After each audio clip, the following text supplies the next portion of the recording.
요즘에 저는 7시 반, 오후 7시 반에서 8시 사이에 아주 귀한 교제를 하고 있어요. 우리 요양원에 계시는 고광재 권사님께서 꼭 전화를 거셔. 그래서 때로는 영상으로 또 때로는 라인으로 하지만 서로 대화도 나누고 그리고 매일 우리 권사님 위해서 함께 기도하고 함으로 인해서 참 그 과거에 없었던 그 목회자와 성도와의 관계를 누리고 있고 참 행복하다라고 생각을 합니다. 이제 우리 다 같이 어렵고 힘든 이 세상을 살아가지만 하나님께서 나와 함께 하신다라고 믿고 하나님을 사랑하시면 아멘 하십시다. 오늘 요한복음 9장 1절로 8절까지 말씀을 보면 소경의 눈을 뜨게 하신 주님의 역사가 나와 있습니다. 예수님께서는 성자 하나님으로서 절대 디어티, 신성을 가지고 계시는 분이셨습니다. 그러나 하나님께서 태초부터 우리 인간의 죄를 대속하기 위해서 세우신 법에 따라 인간의 모습으로 성육신, 인카네이션 하셨습니다.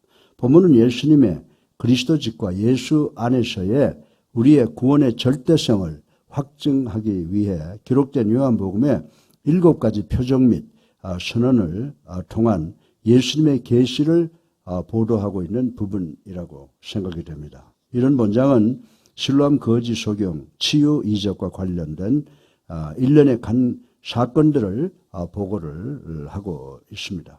본문에 예수님의 신성을 입증하기 위해 제시된 7가지 표적 가운데 6번째 표적으로서 사건을 날 때부터 소경되었던 자를 치유하신 사건을 보도하고 있습니다. 그러나 이 사건은 예수님께서 당신을 세상의 빛이라고 증거하신 것을 구체적으로 확증해 보이시는 사건이라는 점에서 의의가 크다고 생각이 되어집니다.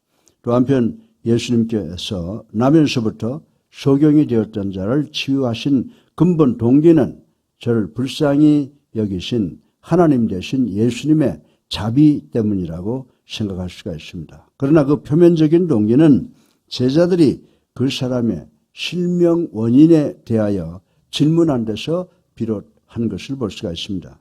당시 유대 사회에서는 인간의 불행과 고난을 죄의 결과로 이해하는 풍조가 있었습니다.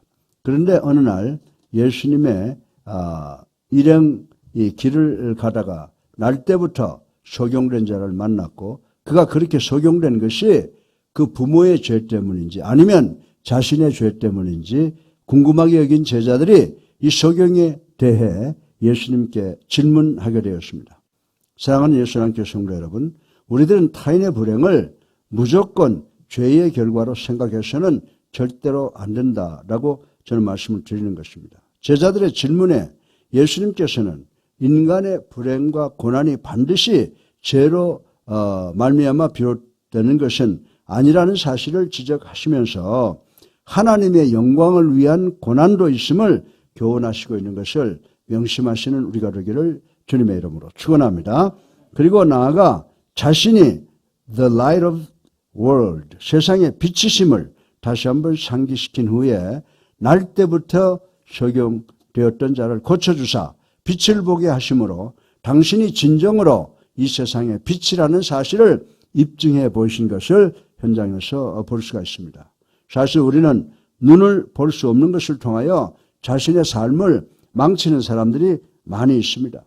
그러나 우리는 우리의 망가져가는 삶을 오직 하나님의 은혜의 손길을 통해서 고치고 발전시킬 수가 있습니다. 우리는 이 기적을 예수 그리스도께서는 우리의 어둠을 밝히는 하나님의 빛이다라는 삶을 통하여 은혜 많이 받으시기를 주님의 이름으로 축원합니다. 오늘 설교 본론의 첫째로 영적 소경은 우리를 거지로 만든다라고 하는 의미를 한번 깊이 생각을 해보겠습니다. 우리 다 같이 요한복음 9장 1절부터 3절을 읽어보겠습니다. 예수께서 길을 가실 때에 날 때부터 맹인된 사람을 보신지라 제자들이 물어 이르되 랍비여 이 사람이 맹인된 것이 누구의 죄로 인함이니까 자기니까 그의 부모니까. 예수께서 대답하시되 이 사람이나 그 부모의 죄로 인한 것이 아니라 그에게서 하나님이 하시는 일을 나타내고자 하심이라. 아멘. 이 스토리는 예수님과 제자들이 소경을 만나는 것부터 시작되는 것을 우리는 볼 수가 있습니다. 하나님께서 태초에 아담을 창조하실 때 완벽하게 창조하셨다고 했습니다. 하나님께서는 당신이 아담 안에 사실 수 있도록 성전으로 지어주셨다 이렇게 말씀을 하고 있습니다. 그러나 범죄한 아담의 영은 하나님이 계시지 않는 상황이 되어버렸다고 하는 것입니다. 아담이 범죄하는 순간 하나님께서 아담에게 말씀하셨습니다. 창세기 2장 17절에 보면 반드시 죽으리라 라고 하셨는데 이는 영적인 죽음을 말씀하는 것입니다. 사실 아담이 범죄하는 그날 육체적으로는 죽지 않았습니다. 그 후 아담은 100여 년 이상을 더 살았으나 아담은 범죄하는 날 영적으로 죽은 것이라는 사실을 우리는 알아야 된다라고 하는 것입니다. 아담의 삶에서 영이 빠져나온 후 아담에게 일어난 현상이 무엇입니까? 요한복음 1장 4절에 보면 그 안에 생명이 있었으니 이 생명은 사람들의 빛이라고 선포를 하셨습니다. 다시 말해서 아담 안에서 우리 주님께서 떠나시고 난 후에 영적 생명, 즉 영원한 생명이 떠나게 되었다라고 하는 말씀이라는 것입니다. 따라서 요한은 예수 그리스도 안에 있는 참되고 영원한 생명이 곧 우리 인류에게 임할 것이라고 교훈을 하고 있습니다. 그리고 생명이 떠난 후에 빛이 떠났다고 하셨습니다. 그래도 우리는 인간의 불행로 하나님의 영광을 나타내는 기회가 됨을 명심하시기를 주님의 이름으로 축원합니다. 그리고 우리는 소경으로 태어났음을 한번 깊이 생각해 보겠습니다. 아담이 범죄한 후에 이 세상에 태어나는 모든 인생은 아담의 후손으로 아담의 DNA, 즉 죄적 DNA를 갖고 태어났다라고 하는 것입니다. 이 말씀의 의미는 하나님 없이, 하나님의 생명이 없이, 그리고 빛이 없이 태어났다라고 하는 의미라고 생각할 수가 있습니다. 빛이 없다는 것은 어두움을, 그리고 소경의 상태를 의미하는 것입니다. 그러므로 요한복음 9장에 등장하는 날 때부터 소경으로 태어난 자는 이 세상에서 태어난 모든 인생을 대표하는 의미를 주는데 우리 주 예수 그리스도께서는 우리들 안에 계시지 않는다는 것입니다. 우리 주님께서 아담을 떠나셨을 때 생명이 떠났으므로 우리 인간 모두는 영적으로 죽었다는 것입니다. 그리고 빛이 떠났다는 것은 어두움이 우리 모두에게 찾아왔다라고 하는 말씀인 것입니다. 그런데 여러분은 잃어버린 자가, 죽은 자가, 어둠에 묻힌 자가 되기 위해서 무서운 범죄를 저지를 필요가 없다고 하는 것입니다. 누구든지 하나님이 없는 사람들은 다 잃어버린 자들이라고 성경은 우리들에게 가르쳐 주고 있습니다. 고린도전서 15장 22절에 아담 안에서 모든 사람이 죽은 것 같이라고 밝히고 있습니다. 그래서 우리 주님께서는 아담의 죄가 모든 인류에게 죽음을 가져다 주었는데 이는 이 세상의 모든 사람에게 너희는 장님이다, 너희는 진리를 볼 수가 없느니라 라고 선포하시는 것이라고 생각하면 틀림이 없다라고 하는 것입니다. 그래서 요한복음 3장 3절에 보면 우리 예수님께서는 당대의 훌륭한 사람인 니고데모에게 뭐라고 말씀했습니까? 니고데모에게 진실로 진실로 내게 이르노니 사람이 거듭나지 아니하면 하나님 나라를 볼 수 없느니라 라고 말씀하신 것을 우리는 기억할 수가 있습니다. 이 말씀은 우리 이 땅에 사는 사람들의 시력이 2.0이라고 해도 그들은 영적 사건을 전혀 볼 수가 없고 또 이해할 수도 없다는 말씀을 하시고 계시는 것이라고 하는 것을 우리는 알아야 됩니다. 또 에베소서 4장 18절에 보면 예수 그리스도를 모르는 자는 어떻다고 그랬어요?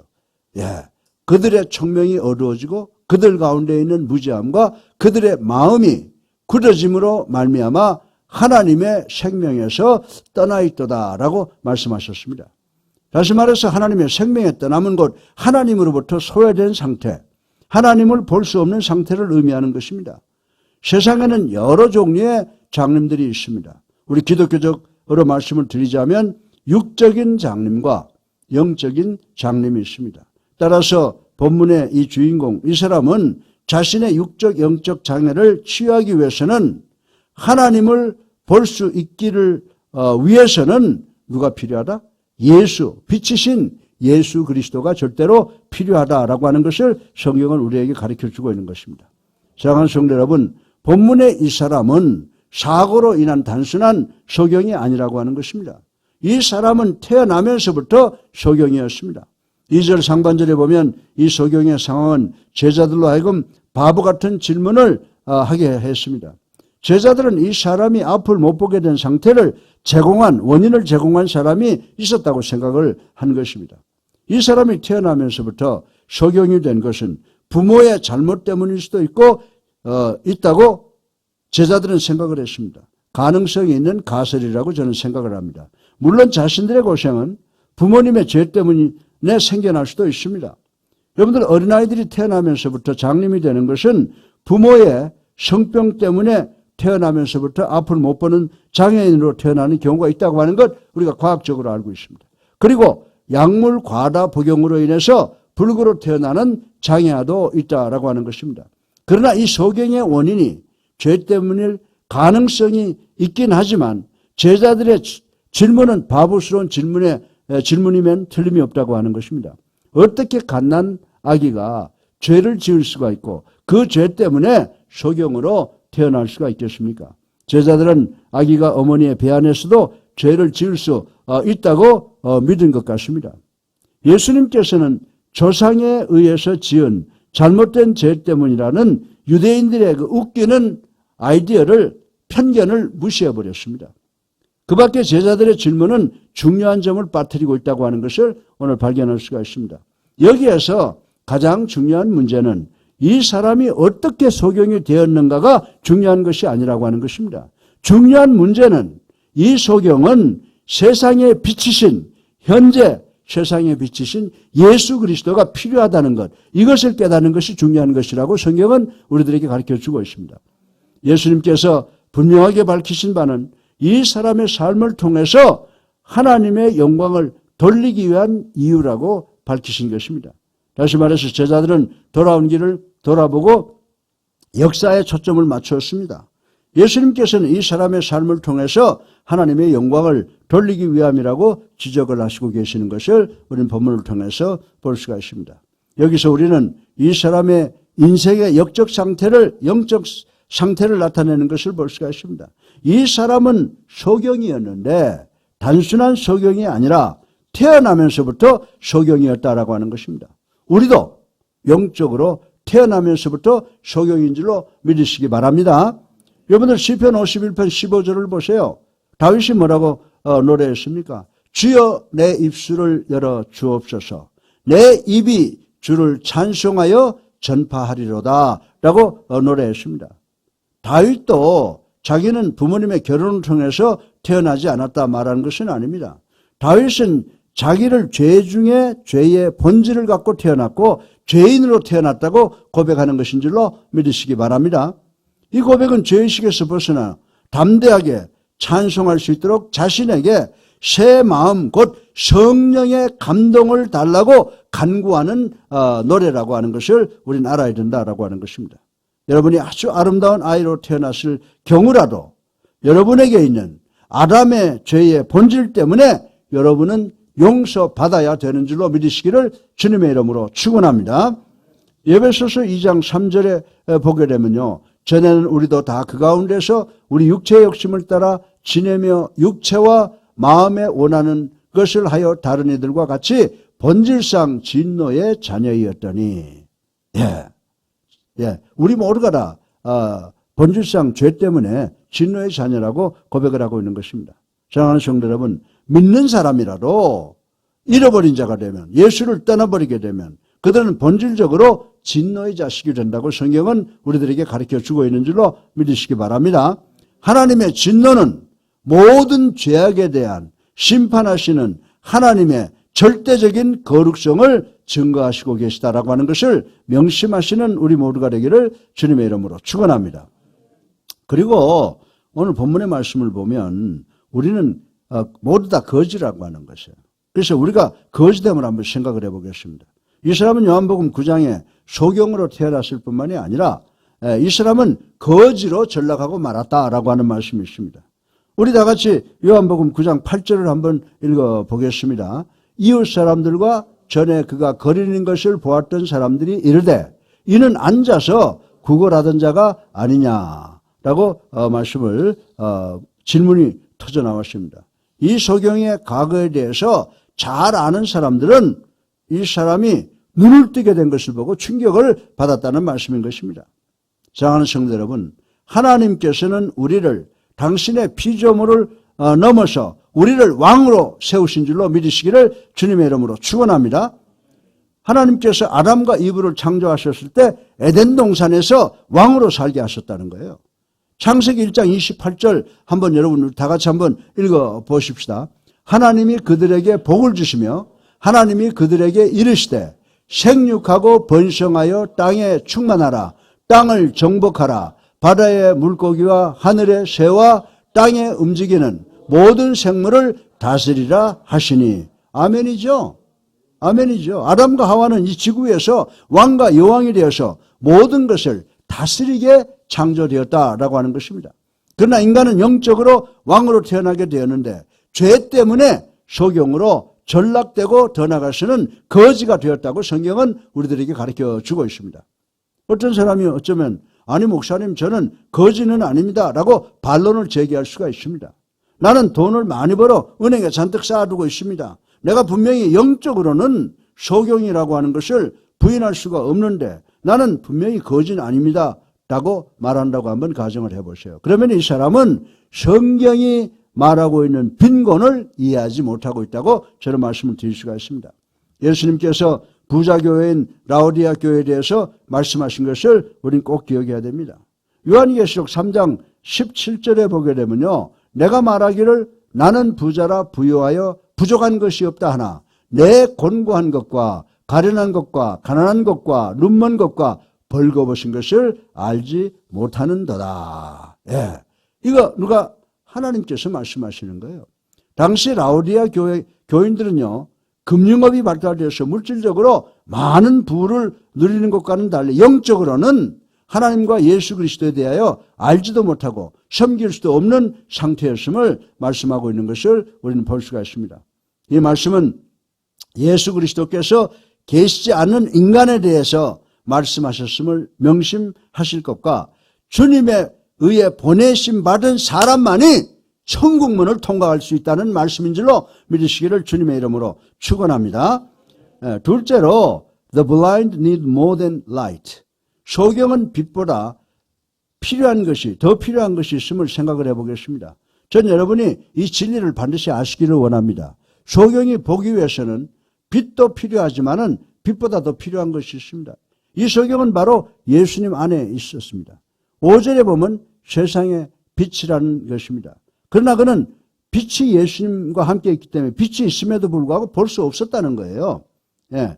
그래서 성경에 보게 되면 The blind need sight. 소경은 빛도 있어야 되고 또 시력이 필요하다라고 하는 것입니다.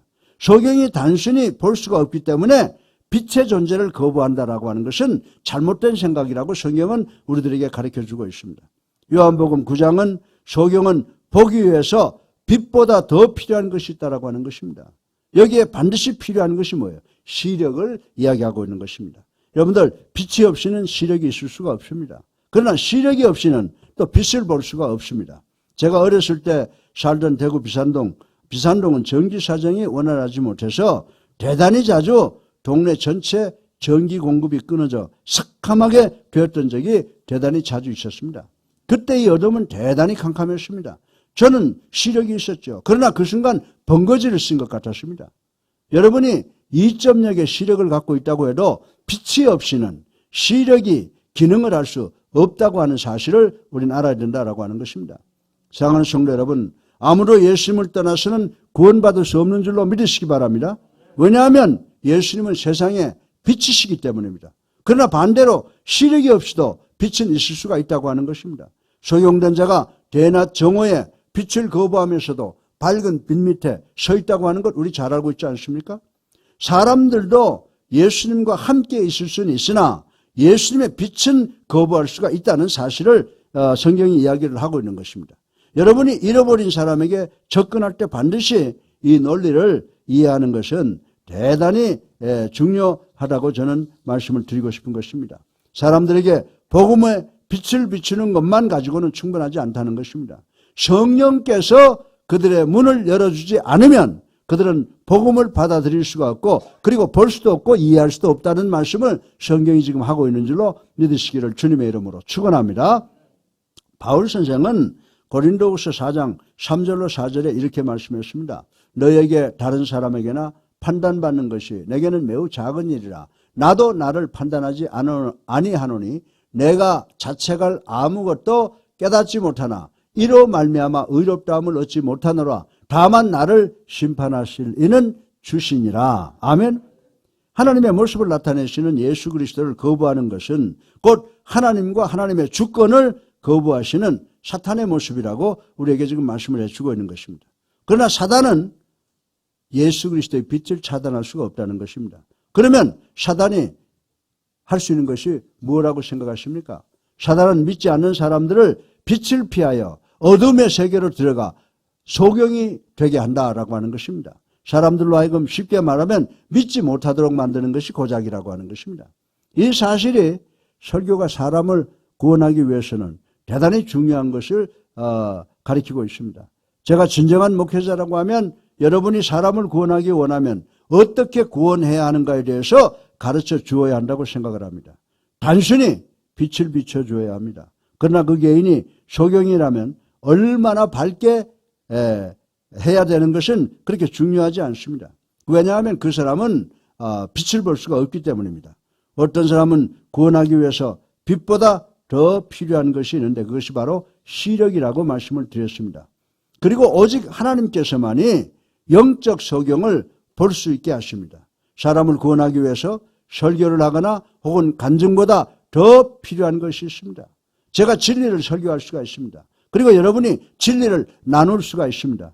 그러나 오직 성령님께서만이 듣는 사람에게나 또 듣는 사람으로 하여금 그 진리를 보게 하고 깨닫게 하신다는 말씀을 우리는 분명히 기억해야 되는 줄로 믿으시기를 주님의 이름으로 축원합니다.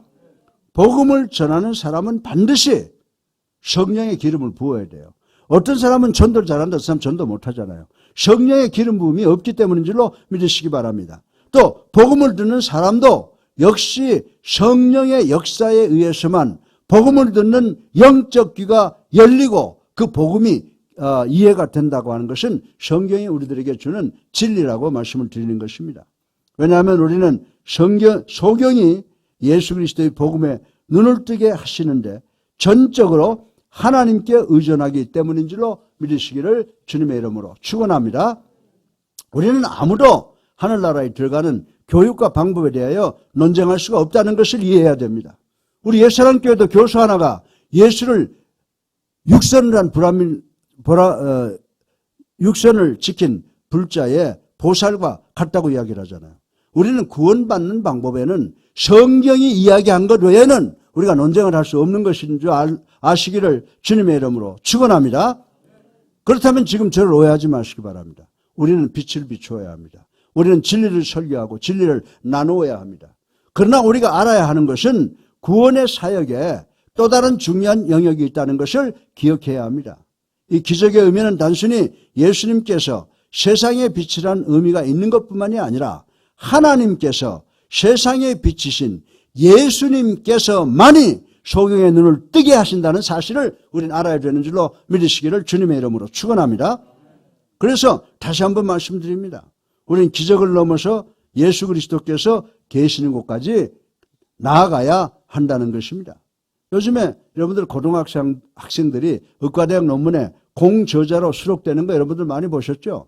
머리가 기가 막히게 좋은 그들은 가끔 들어보면요 기독교에 대해서도 막 공격을 해요. 고등학생들이 기독교와 하나님에 대한 믿음의 조서를 보내는 것을 전 여러 번 보았습니다. 이런 아이들이 말하는 것을 가만히 들어보면 사람들이 존재하지 않는 하나님을 믿는 것을 중지할 때 존재하지 않는 지옥으로부터 사람들을 구원할 수가 있습니다. 이렇게 될 때 이 세상은 사람들이 아니라 양들이 사는 세상이 될 것입니다 라고 기고만장하게 이야기하는 것을 제가 들은 적이 있습니다. 예를 들어서 얼마 후에 이 젊은이 중에 하나가 우리 교회에 와서 저와 여러분을 조롱하고 논쟁하기 위해서 저와 대화를 했다고 가정을 해보겠습니다.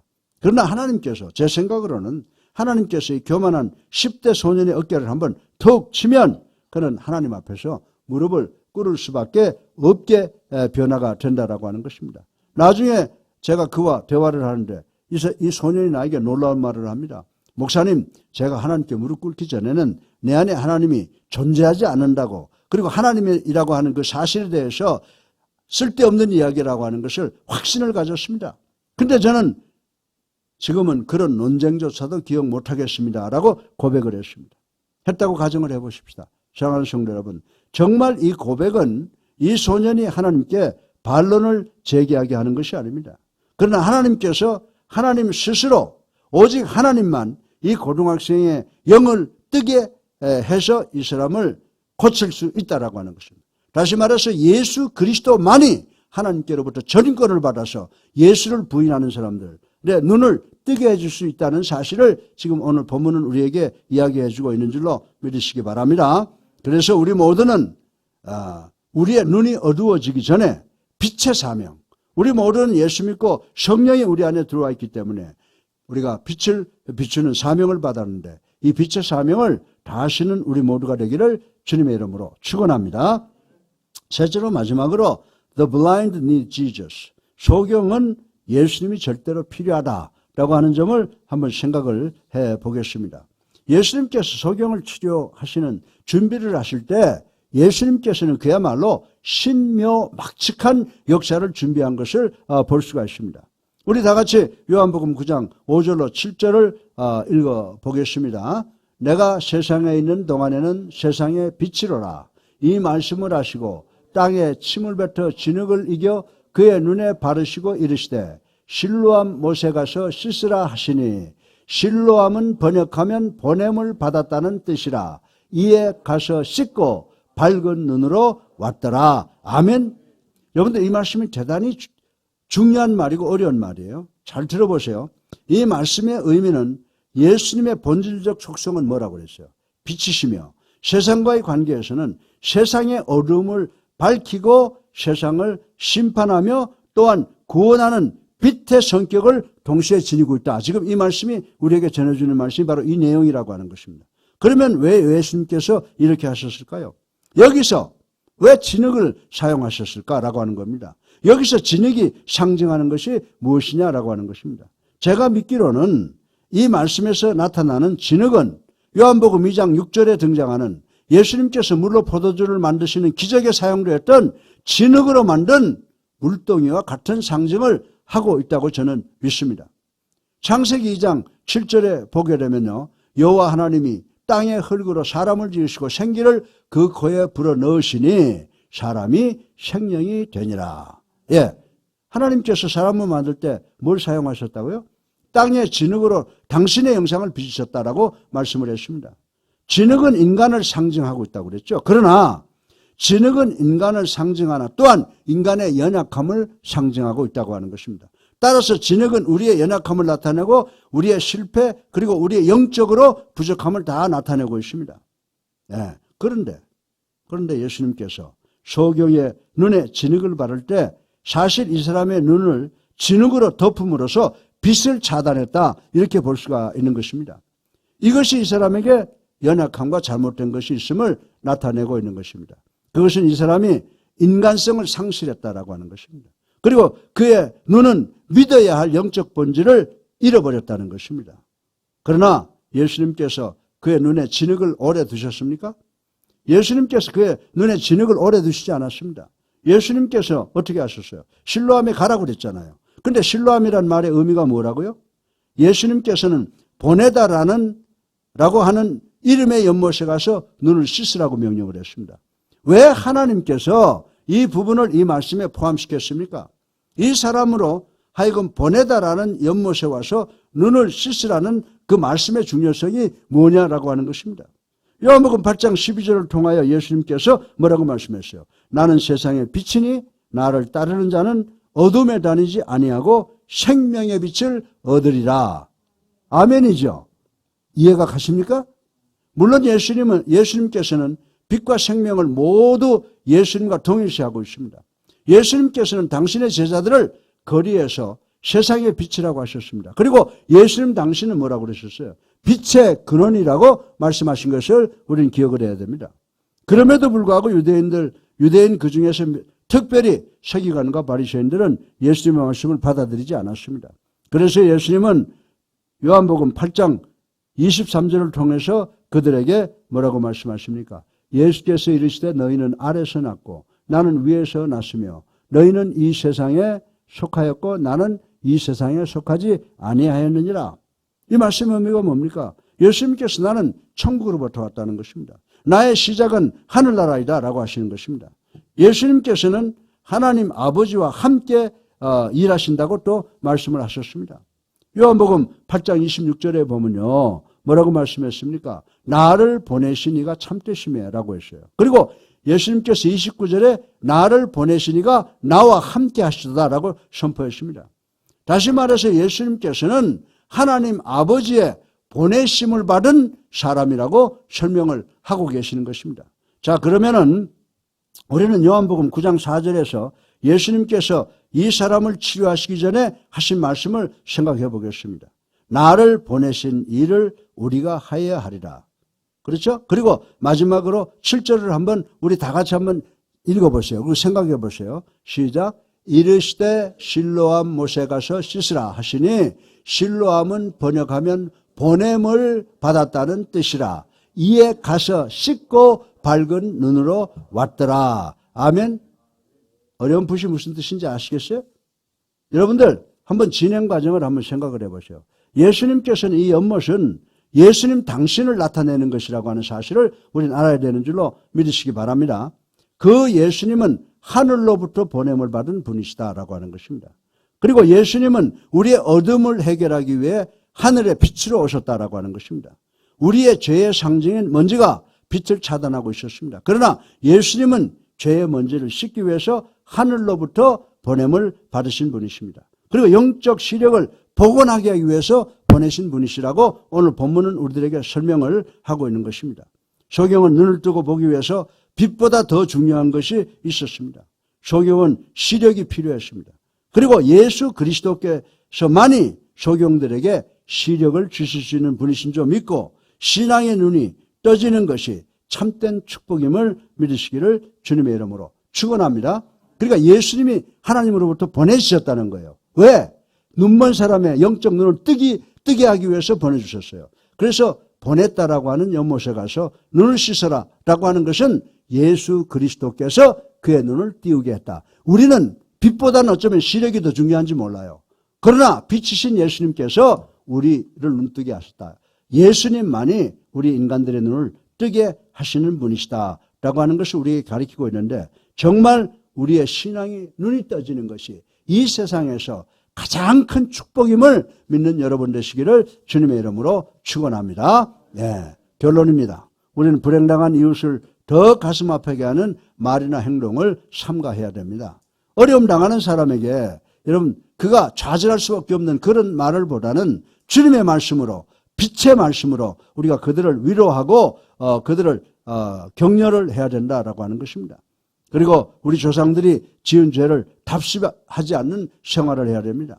사랑하는 성도 여러분, 이처럼 우리에게나 또 이웃에게 닥친 불행을 하나님께 영광을 돌리는 계기가 되도록 선용해야 되는 줄로 믿으시기를 주님의 이름으로 축원합니다. 그렇게 하는 성도가 하나님의 뜻을 헤아리는 참된 성도가 된다라고 하는 것입니다. 우리의 몸과 영혼이 주님의 밝은 빛을 볼 수 있는 이때에 하나님의 영광을 드러내는 빛된 생활을 후회 없는 충성의 삶을 다하시는 우리가 되기를 주님의 이름으로 축원합니다.